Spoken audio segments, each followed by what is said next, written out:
Olá pessoal, tudo bem? Boa tarde, boa noite, bom dia.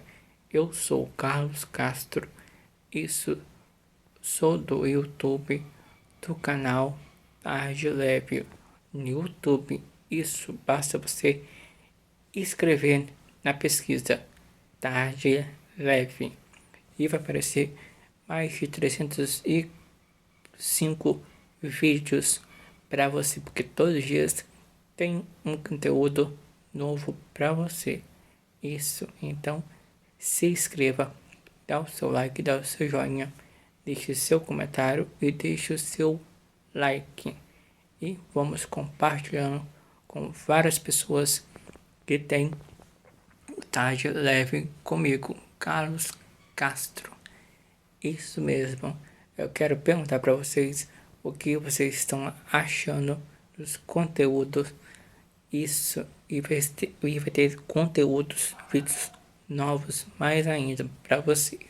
Então, tem o Facebook é Versátil Carlos Castro e o Instagram é tarde tracinho leve tracinho. Dá uma passada lá no Instagram, me segue no Instagram pra gente chegar inscrito lá também no Instagram, tá certo? Instagram. Eu vou deixar o Instagram por aqui nos vídeos ou por aqui por baixo. Aí você acessa o YouTube Tarde Leve, aperta o sininho, se inscreva, dá o seu like e depois você vai no Instagram Tarde tracinho leve tracinho. Tá lá o vídeo de hoje pra você. Rodou. Vamos falar hoje sobre a importância da água.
Todos nós ficamos bastante comovidos com as cenas da guerra na Ucrânia, mas os impactos desse conflito não se limitam ao país europeu.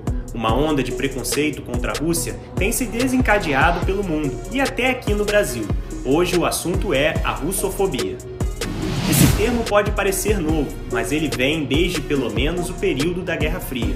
Russofobia não é nada mais que uma forma de preconceito com a cultura e o povo russo, que ganhou bastante força após os ataques à Ucrânia. Diversos memes e piadas preconceituosas rolaram nas redes sociais. Filmes russos deixaram de ser exibidos em festivais e até a seleção de futebol foi banida da Copa do Mundo. O sentimento anti-russo também se manifesta no que consumimos. Sobrou até para o Dostoiévski e outros autores, músicos e personalidades russas. Inclusive, entre os russos, muita gente não concorda com a guerra. Nas ruas de Moscou, milhares de manifestantes foram presos em diversos protestos contra o conflito. Muitas pessoas não conseguem diferenciar os ataques comandados por um chefe de Estado, o Vladimir Putin, de toda uma cultura que possui mais de 1000 anos.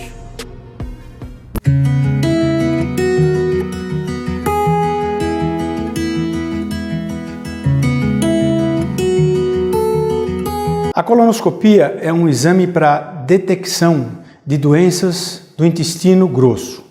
Ele é realizado através de um aparelho, um instrumento óptico de visão direta, onde nós vamos percorrer o intestino todo, começando pelo reto, sigmoide, descendente, transverso, ascendente e um pequeno espaço do intestino delgado.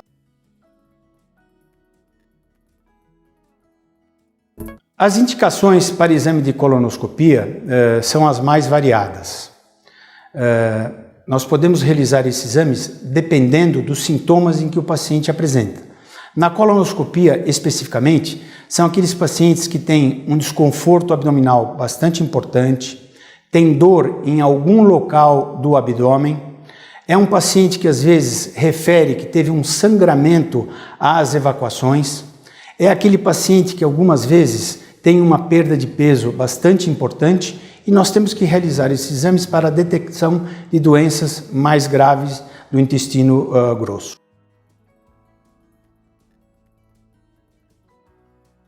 O exame de colonoscopia é realizado por um médico especialista, que foi credenciado pela Sociedade Brasileira de Endoscopia Digestiva. Esse exame ele pode ser realizado em ambiente hospitalar, nos hospitais, pode ser realizado nas clínicas especializadas ou nos laboratórios credenciados.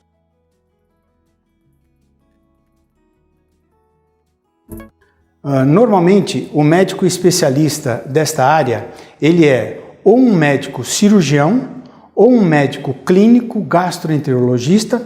Cirurgião que eu digo é o cirurgião do aparelho digestivo, ou um gastroenterologista clínico ou um pediatra, que são os pré-requisitos para poder realizar o exame e se tornar um especialista na área de endoscopia.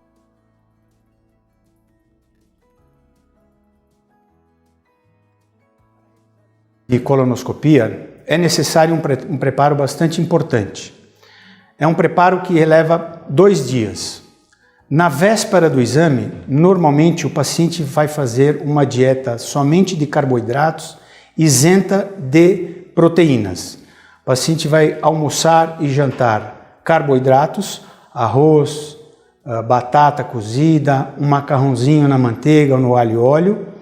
E durante o dia, na véspera, ele vai usar alguns medicamentos para diluir as fezes, para quando ele entrar com a medicação no dia seguinte, que é o preparo mais efetivo, estar com o cólon absolutamente limpo para poder realizar o seu exame. Para realizar o exame, é importante o paciente estar em jejum. Jejum alimentar de 8 a 12 horas e jejum líquido de 4 a 6 horas antes da realização do exame.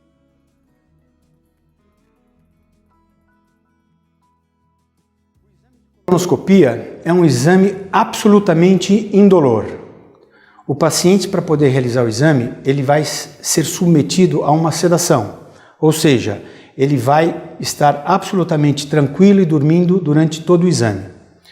Existem algumas situações em que os pacientes precisam suspender algumas medicações e outras que ele pode tomar a medicação na realização do exame. As medicações que devem ser suspendidas antes de se realizar o exame são as drogas anticoagulantes e as drogas hipoglicemiantes, que são as drogas dos pacientes que têm diabetes. Então, essas drogas não podem ser tomadas na vigência do exame. Agora, outras drogas, principalmente as drogas de pacientes que têm pressão alta, os antihipertensivos, essas drogas, esses remédios podem ser tomados de 4 a 5 horas antes da realização do exame. Duas situações bastante importantes na realização do exame de colonoscopia. Pacientes gestantes. As pacientes gestantes que estão amamentando, normalmente devem suspender a amamentação para a realização do exame. Por quê? Porque ela vai ser submetida a uma sedação e ela vai receber algumas drogas para poder realizar o exame.